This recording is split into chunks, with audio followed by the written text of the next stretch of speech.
Well, it's August 3rd, 2018. It's a Friday, getting ready for the weekend. Last week I had to make a very, very difficult decision.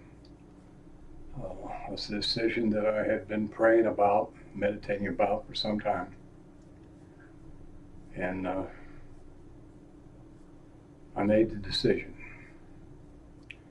And then just about the time I started doubting the decision and was about to make a call, made a call to my attorney to maybe revise that decision. Uh, I got a notice from I checked my bank account and saw that my Social Security had been deposited like it should have been, but it was short. So I called Social Security to find out what was going on. They directed me to the IRS. The IRS tells me that in 2016, one of the quarters that we normally paid our self-employment tax to the IRS, that quarter was not paid, and that they had sent me several letters, which unfortunately had gone to the house where my wife's at, not to me in my apartment here, which means I didn't know about it. They didn't hear from me, so they started taking it out of my Social Security. Now, I don't know if she forgot about the taxes in September of 2016, or if she just decided not to pay them because we had come to a decision that because of her inability to work as much as she had normally worked that year because of her back, that because I was doing the majority of that work that year, deceiving clients, they didn't know I was grooming their dogs. She took the dogs in, she gave dogs back, but I was grooming them, and they didn't know it.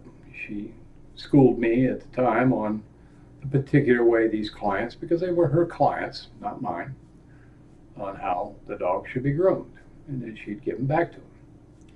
Well, we had come to the conclusion, or she came to the decision that year that just give me the whole year's income. I thought that was rather strange because I'd tried to talk her into that before because it would enhance my Social Security because it wasn't a whole much of an enhancement to hers. And besides, she would get mine if I passed away anyhow. It's a complicated mess, but anyhow, that tax wasn't paid for a quarter of that year, so taxes was taken out of my Social Security because I didn't respond to the letters, which I wasn't getting. Now you gotta understand, her and I have been not communicating, separated since last October. She won't talk to me. She set me up. It's a long story. Anyhow, my decision to petition for a divorce had been made, and then I was starting to have regrets on it, and I found this out from when my check was deposited that it was short.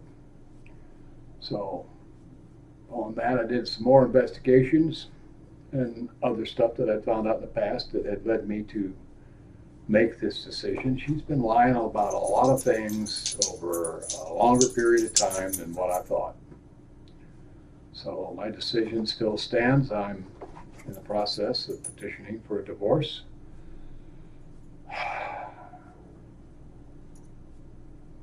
Trusted that woman for 37 years. That's my first mistake. As Fox Mulder said on X-Files, trust no one. Well, I trusted my spouse, the person that I referred to as my wife. Unfortunately, she didn't introduce me as her husband in the last several years since my pacemaker was placed in my chest in 2011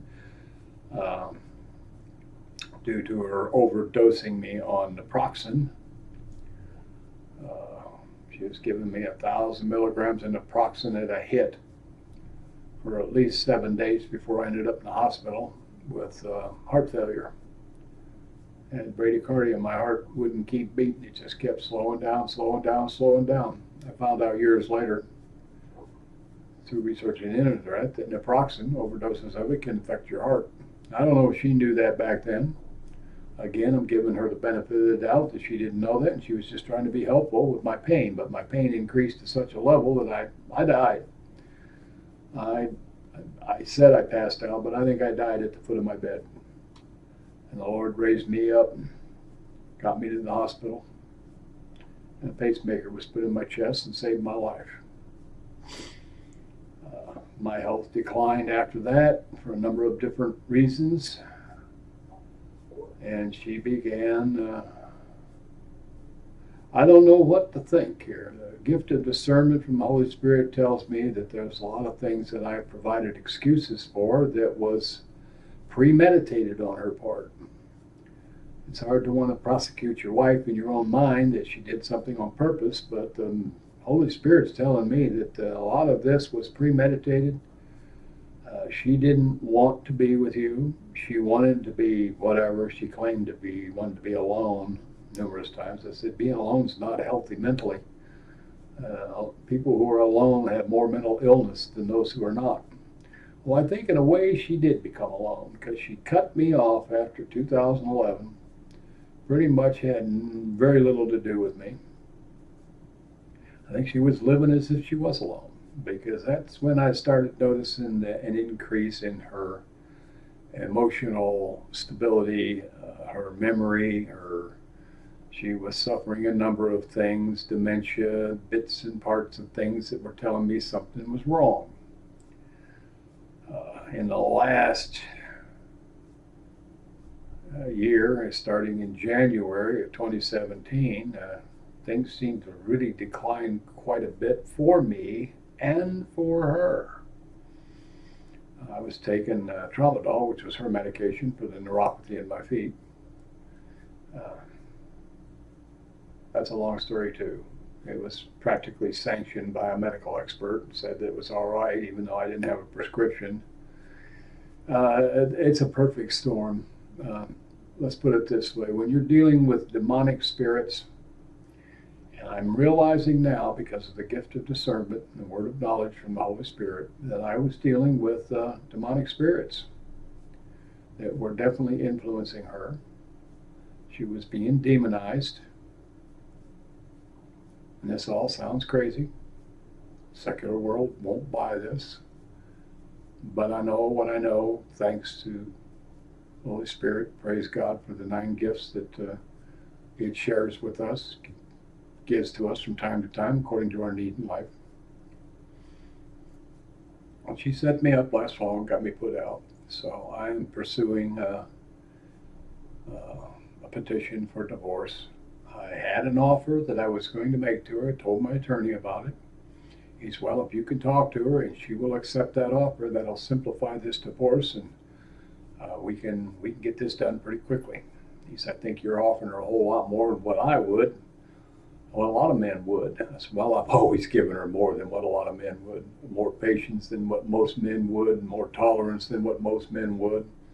He's, well, if you can talk to her, she'll talk to you, and you come to an agreement on that. We can put it in a divorce, and it's a settled matter. It'll take 30 to 60 days, and you'll be divorced. I said, okay. Tried to call her, tried to make contact with her, tried to call people that could talk to her. Those people wouldn't talk to me either. They'd hang up. They wouldn't even answer the phone. A lot of them's got me on block. Finally, I called the police. They called her, told her that I needed to talk to her, that I wanted to talk to her, that we needed to talk about some financial situations as to what we were going to do with the rest of her life. That these were important decisions that have to be made. She told the officer she didn't want to talk to me. Ironically, it's the officer that arrested me. Said they didn't want to talk to me. And he said, you're going to have to deal with this in court, it looks like. So when I went back to my attorney to get the papers filed, he said, okay, what'd she say on the offer? I said, well, she wouldn't talk to me. He says, so you want to put that in the divorce here as to conditions? Maybe she'll respond to it then. She'll have to respond to it then.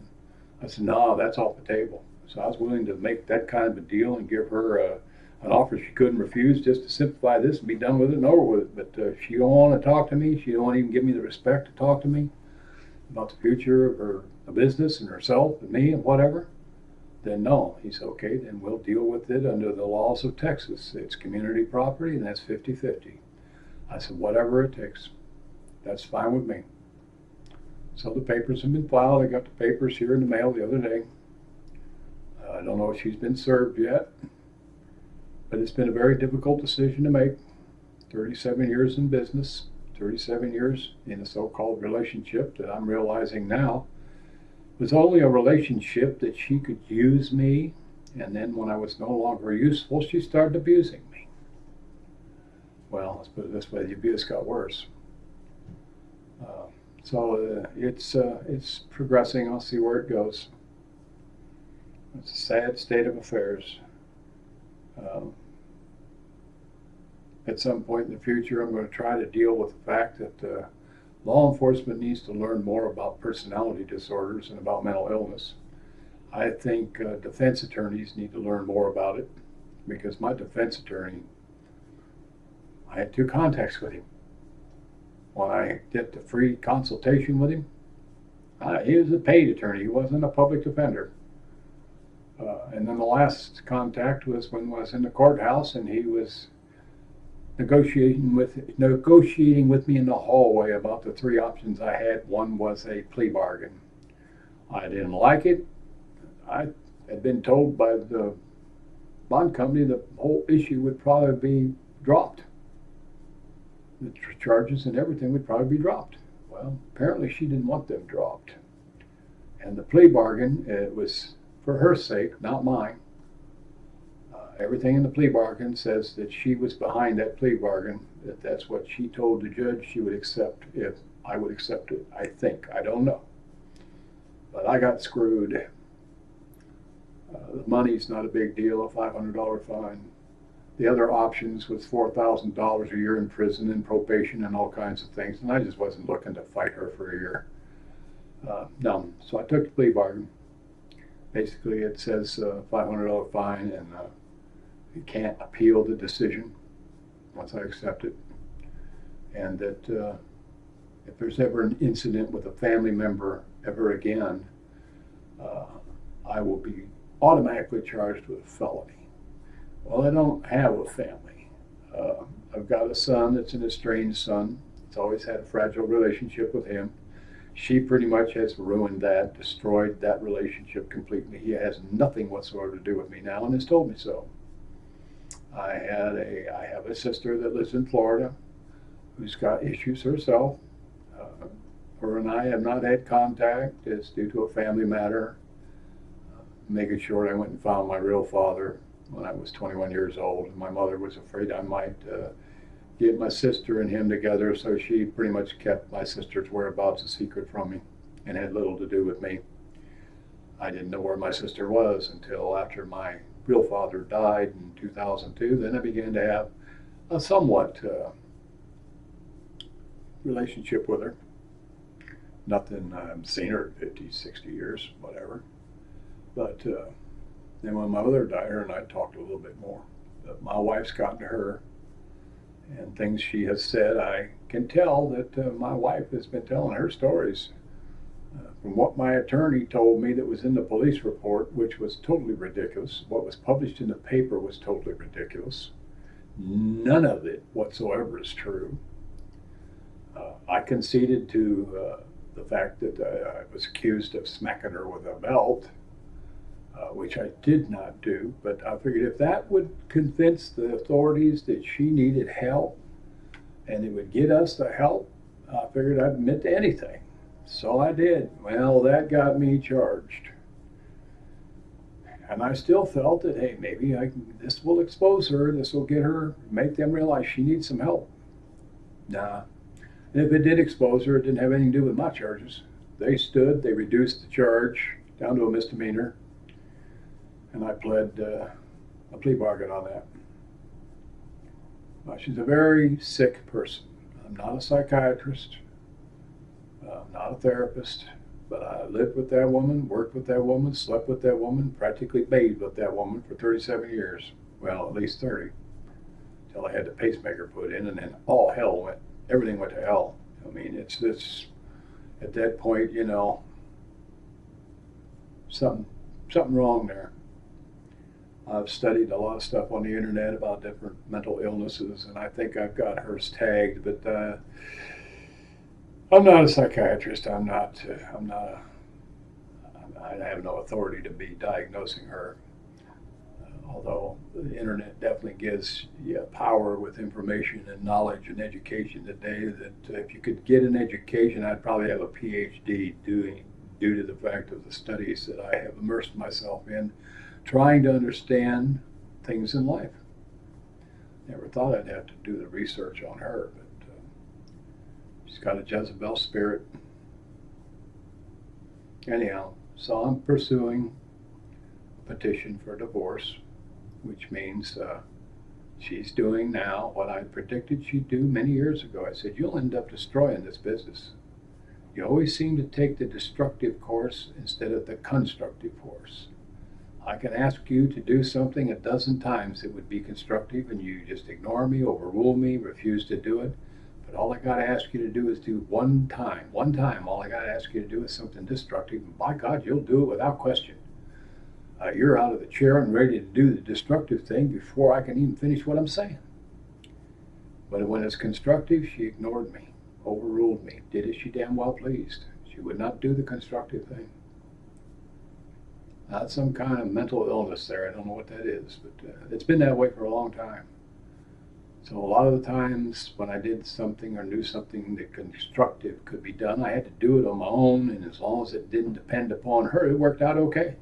I built a brick and mortar business. I built a clientele. I built an advertising campaign that was second to none with 3 websites, and eventually Facebook. She didn't want any of that. She said, if you're going to do that, do it on your own. But I really don't want that. I said, you need it for competition in business. You got to have a Facebook page now, or when the competition's got one, you better get one. Well, I don't want nothing to do with it. You handle it. So I handled it. Something very wrong there. Unfortunately, her mental issues have now been compounded, from what I've heard, due to some physical health problems that are far greater than whatever I dealt with her before. It took me 10 years to get her to a doctor to find out she had a thyroid dysfunction that was critical. And then years later, she was having problems, and finally got her to a doctor on that. Then she started resisting doctors who told her she needed to have a general health check, needed to do this, needed to do that. She refused to do anything other than wanting her prescription. One doctor even told her, well, I'm not going to give you a prescription if you don't submit to these other exams that you need to do for your own health and well-being. She quit the doctor and go find another doctor. She finally found a doctor that basically dealt with her thyroid tests and the pills that she needed.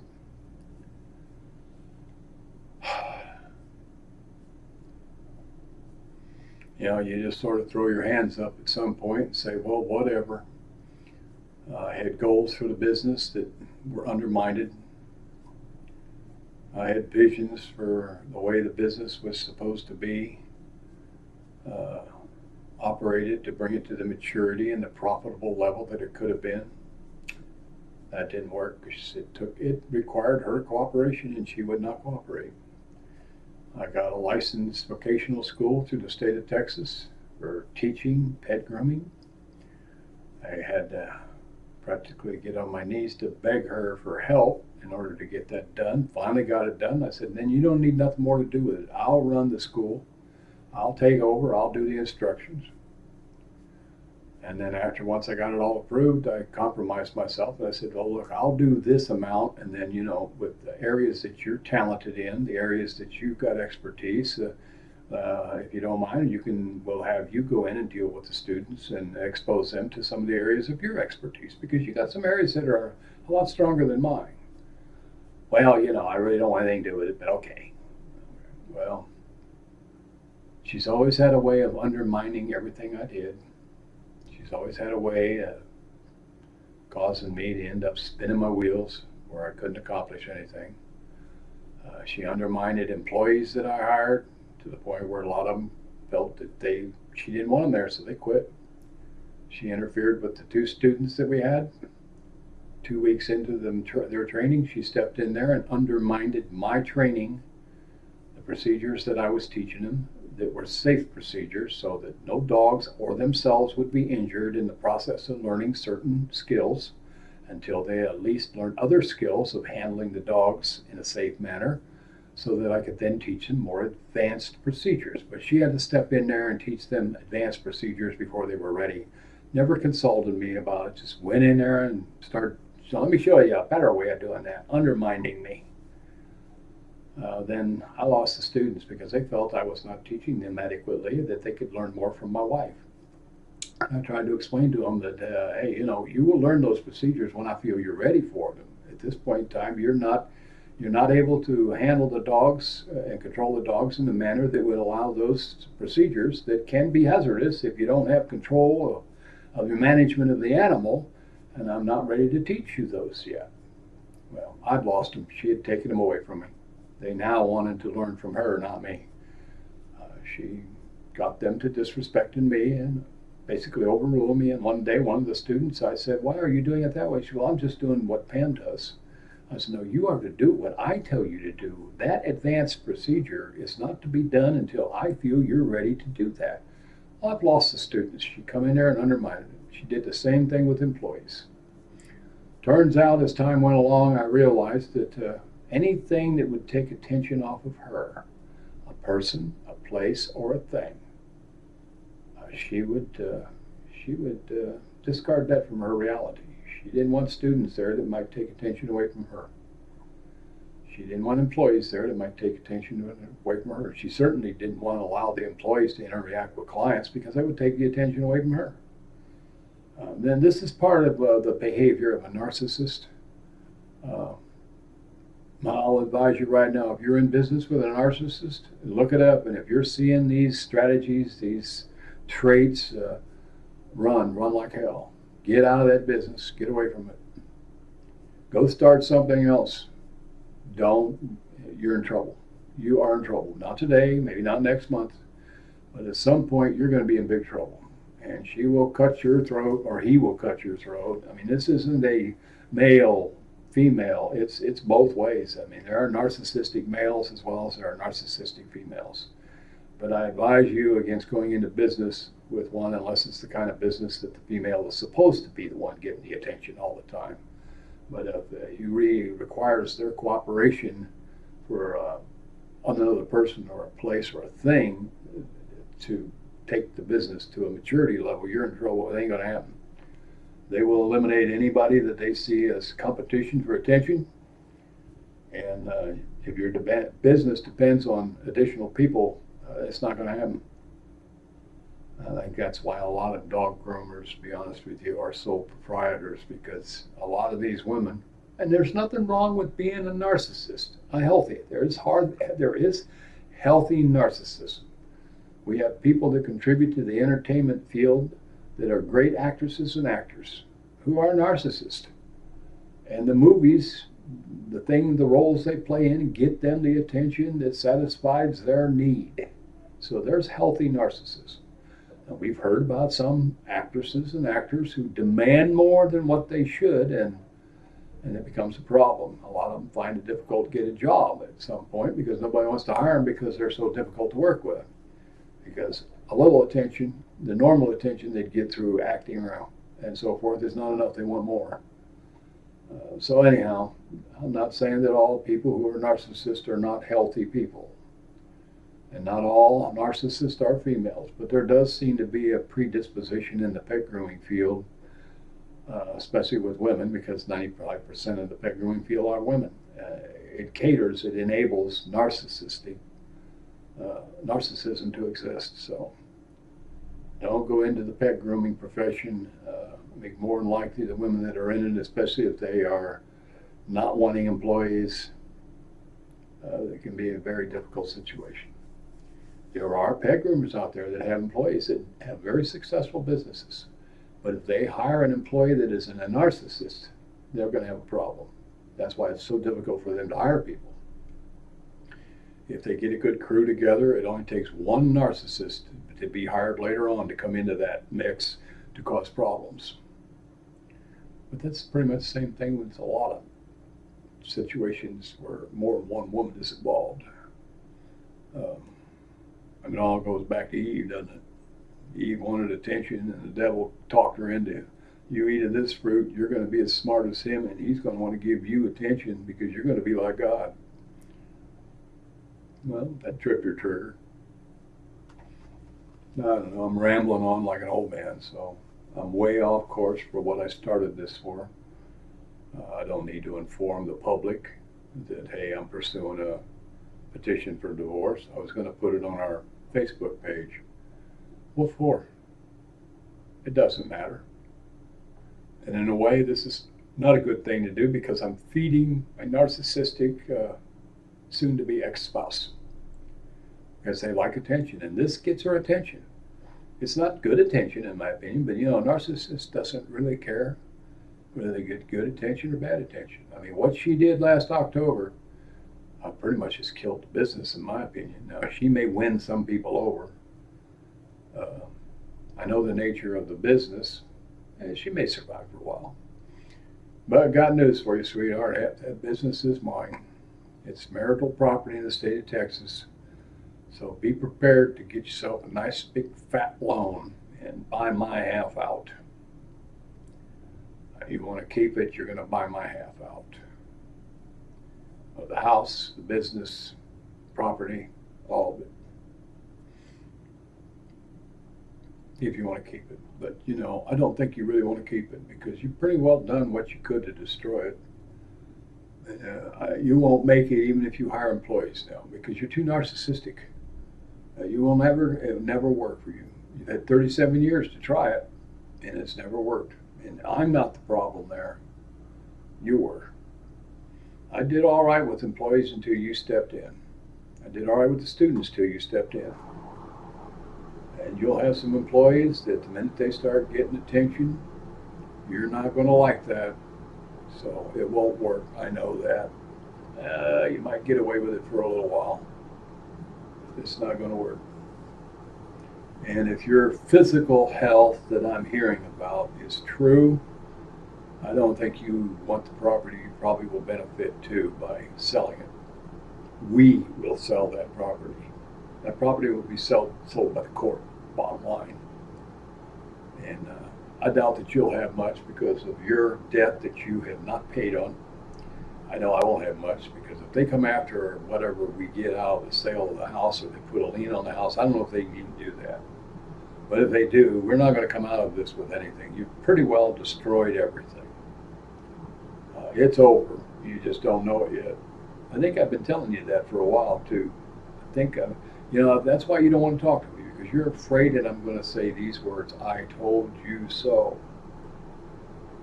I told you so. I was telling you so back then that if you didn't make some changes, what's going to happen?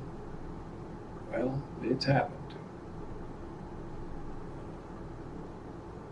And there are people that's not going to like me because they think the world of you, but they don't know you like I do. It's like I told you once before, or you told me, she said, people bragged about how wonderful a guy your father was, and you told me, well, they don't know him when he's drunk. Well, he was a wonderful father, except when he was drunk. And you're a great person too, until people get to know you. They start pulling attention away from you, or they don't give you the attention you want the way you want it, then you're not a wonderful person anymore. And if you do end up with another man, even though you've said you would never, ever marry another man or never live with another man, that's probably a good idea, because if you do and you treat another man the way you've treated me, I've told you this a number of times in the past, you couldn't do this to other men. I said they would, I'm afraid they would hurt you. I mean, hurt you bad. She said, well, why don't you? I said, I'm not that way. I said, I'm just not that way. I said, I'll walk away from a fight. I said, well, I'll defend you with my life. If it has to come down to something like that, I'll defend you with my life. But I'm not going to hurt you to try to, I'm just not, you can do what you want to me. You can disrespect me, you can overrule me. I will try to persuade you with conversation. I will try to persuade you with logic and reason. But I'm not going to use physical abuse to cause you to be fearful. As I told you, I don't expect somebody, I don't want you obeying me out of fear. I don't want you applying some of my suggestions because you're fearful not to. If you got a spirit of fear on you and that's what's motivated you over the years when you did do what I asked you to do, that's your problem, not mine, because I didn't do anything to cause you fear. That's all in your own head. That's a spirit of fear that's been occupying you probably most of your life. And I hope that I can set you free from that, but you have not done so. And here I am rambling on again. I was just wanting to make a video to, now I don't even remember why I started this at 5 o'clock this morning. I don't even remember now why I wanted to make this video. I know I wanted to put it on the Facebook webpage. But